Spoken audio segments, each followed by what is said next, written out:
Welcome to Blue Ridge Overland Gear. We are a small, soft goods manufacturer nestled in the foothills of the Blue Ridge Mountains in Southern Virginia.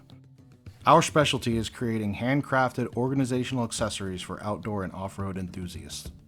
Today, we're going behind the scenes at the Brog production facility to see how one of our iconic tool bags gets made. Here is where it all begins, the arrival of raw materials from our network of U.S. and international suppliers. Fabric is laid out 10 layers deep.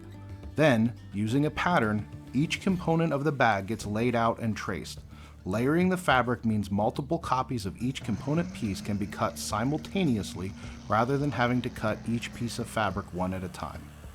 Since we are a small batch manufacturer, our production runs can range from 10 to 200 units depending on the product.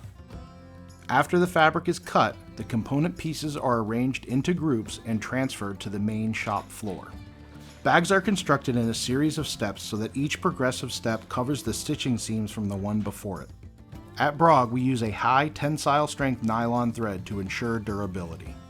The front panel of the tool bag features a pouch attachment system compatible with the popular modular lightweight load carrying equipment system affectionately known as MOLLE. To create the pouch attachment loops for the MOLLE system, we use a machine that creates a bar tack.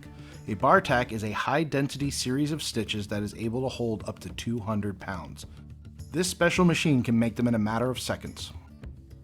We also use the super strong bar tack stitch to assemble the tool bag's handle.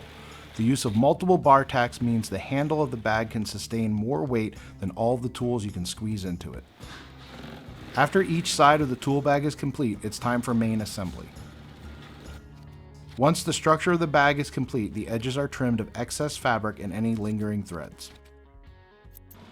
The final assembly step is to apply a strip of binding to all the remaining exposed seams. This combination keeps the edges of the fabric from fraying and protects the structural stitches holding the various components together. The last stop in the bag's journey on the assembly floor is the finishing station. Here the bags are flipped right side out and the hardware, like zipper pulls, are added. This step also serves as a final quality control for the bags before they leave the production floor. Once a batch is done, it gets counted and entered into inventory for sale through our online store.